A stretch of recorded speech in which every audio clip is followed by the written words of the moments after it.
अपना चला फैलाया, उतारो सब बीच रास्ते। भगवान ने कहा उतारो, रुक्मिणी से उतारो। रुक्मिणी जी ने कहा रक्षा के लिए तो इसको 1 रुपया दिया था और यही लूट रहा है, वहाँ पे बोले उतारो, ने भाला पार कर देगा। बहुते बेटा भगत है, प्रभु सुदर्शन चक्र बोले नहीं समझते, इसमें उतारो। भाई देखो, एक भगत हरिपाल जी है, क्या संत सेवा करते, क्या प्रसाद बनता है भाई उनकी तो दिन। अब पूरी मंडली की मंडली, अब हरिपाल जी की सेवा, वो मंडली अन्य अब तीर्थों से जिनकी यात्रा उधर से होती सब हरिपाल जी के यहाँ।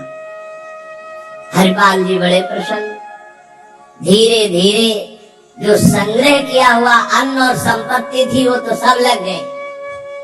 हरिपाल जी के यहाँ संतों की भीड़ ही रोज लगी रहती, जमीन बेच दी, कीमती गहने बेच दिए, सब संतों को पवा दिए। अब ऐसा कुछ नहीं बचा जिससे खरीद के लावे पवावे, तो खेती का 1000 ले बाजार के करज खवाए, हजारों रुपया। ये आज 1000 की तो कोई महत्ता ही नहीं रहेगी, उस समय हजारों की बड़ी महिमा थी, बड़ी महिमा 1000 रुपए की। 1 रुपया लेके जाओ तो काफी सामग्री लेके आ जाओ दुकान से। ऐसा हमारे सामने 5 किलो नमक मिलता था, 3 रुपया का ऐसे दूध दुहा लो, ऐसे गाय से दुहा के भैंस गाय का 3 रुपया। 40 रुपया का शुद्ध घी, कि वो मटका खुले तो आसपास एरिया में छा जाए ऐसा घी, ये सब नकली घी ले। और दूध तो बेचना एक तरह से अपमान माना जाता था। सारी संपत्ति साधु सेवा में लगा दी और बाजार से हजारों के कर्जे हो गए।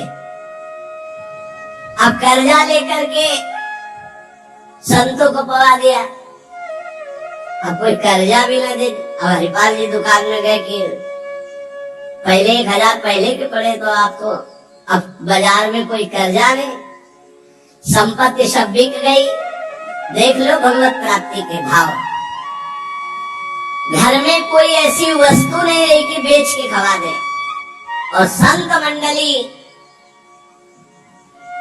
कहीं जय द्वारिकाधीश, कहीं जय सियाराम, कहीं हर हर महादेव, अलग अलग संतों की मंडलियां।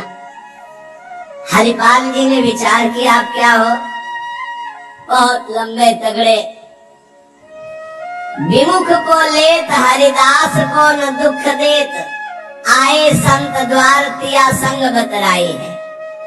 संपत्ति गई, कर्जा हो गया, संत भूखे रह जाएंगे चाहे हमें चोरी करना पड़े। चोरी कैसी, एक प्रधान रास्ता जंगल में था, उस समय अस्त्रों में भाला तलवार तीर धनुष यही थे, तो भाला लेकर के अब चुपचाप बैठे रहते, न राम कृष्ण कोई बोलने वाला, ना गले में कंठी, न कोई भागवती तिलक, मारते नहीं थे।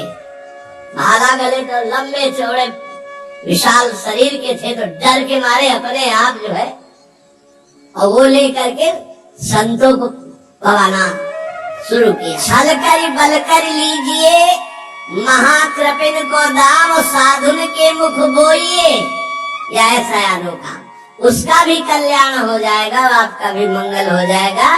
साधुन के मुख में अच्छे अच्छे पदार्थ, तो वो धन धन्य हो गया, वो धन जिसका लिया उसका भी धन। लेकिन ये तब, पहले अपनी संपत्ति खर्चा कर डालो, बेईमानी नहीं, बाजार में कर्जा ले लो, जब उसके भी पटाने का रह जाए कि हम नहीं पट सकता और संत आए, तब ये उपाय है, पहले नहीं।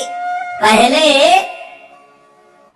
साधु अनुराग में दही श्री लुटाई है, सब खर्चा कर, फिर खेती कजार में बाजार के कर्ज रख, वो भी खवा दिया। अब देखा संत वापस न जाए। अब उस मार्ग से जो अगर कोई निकलता, जहां भाला लेके निकलते हुए, अरे राम, वहां जोड़ लेते। अभी तो खबर फैल गई कि राम कृष्ण बोल दो तो डाकू चोरी नहीं करता, कंठी तिलक हो तो डाकू चोरी नहीं करता। कौन डाकू ये पता नहीं चलता था। अब वहाँ जो निकले जंगल में तो शुरू से ही कोई श्री राम जय जय राम, कोई राधे राधे, कोई कृष्ण कृष्ण, और उतनी देर के लिए तिलक जरूर लगा लेते। अब समस्या की वैष्णव को लूट नहीं सकते, मुख से नाम निकल जाए उसे लूट नहीं सकते। अब वहाँ जो निकले सब जैसे भयभीत होकर से ही वहाँ जय श्री राम राधा राधा कृष्ण कृष्ण हरि हरि, क्योंकि पता है डाकू है, भाला लिए मारेगा, चोरी कर लेगा। यद्यपि उन्होंने किसी को मारा नहीं था। अब वहाँ किसको चोरी करे जो निकले, सब वो साधु मंडली आई, बड़ी सत्कार करना है।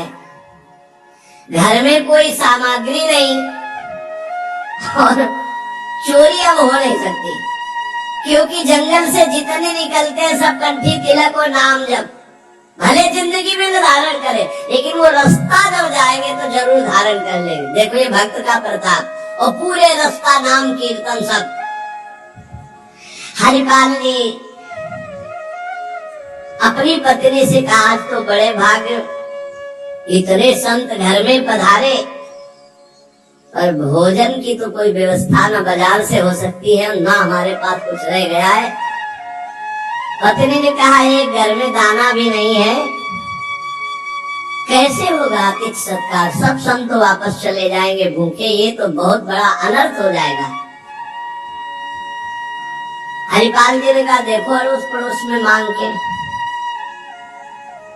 उनकी पत्नी जिस दरवाजे में जाती हो कहती, संत आए बस शब्द ही सुनते दरवाजा बंद कर लेते, मांगने आए हैं। पहले चले गए, अभी वापस दिया नहीं, फिर मांगने आए। अब वापस पत्नी आ गई, हरिपाल जी से कहा, दाना नहीं मिला है। आपके व्यवहार का ऐसा प्रताप फैल गया है कि देखते ही दरवाजा बंद हो जाता है। हरिपाल जी ने कहा, भगवान ही का सहारा है, उन्हीं का स्मरण करते हैं। और अंदर ही अंदर की देखो, गुरुदेव भगवान ने कहा था साधु सेवा से भगवान की प्राप्ति होती हुई, तो प्रभु आप मिलो न मिलो, लेकिन आज संत हमारे यहाँ से भूखे वापस नहीं जाना चाहिए। प्रभु कोई हमें उपाय नहीं सुनाई दे रहा। तो बैठे कृष्ण रुक्मिणी महल तहाँ सोच पर्यो, हरियो मन साधु सेवा तो साहू रूप कियो है। हरिपाल जी की पुकार और भगवान का लीला विहार शुरू। बड़े हाथ रत्नों से जटित मुकुट, कुंडल, करधनी, बाजूबंद, कंकण सब धारण।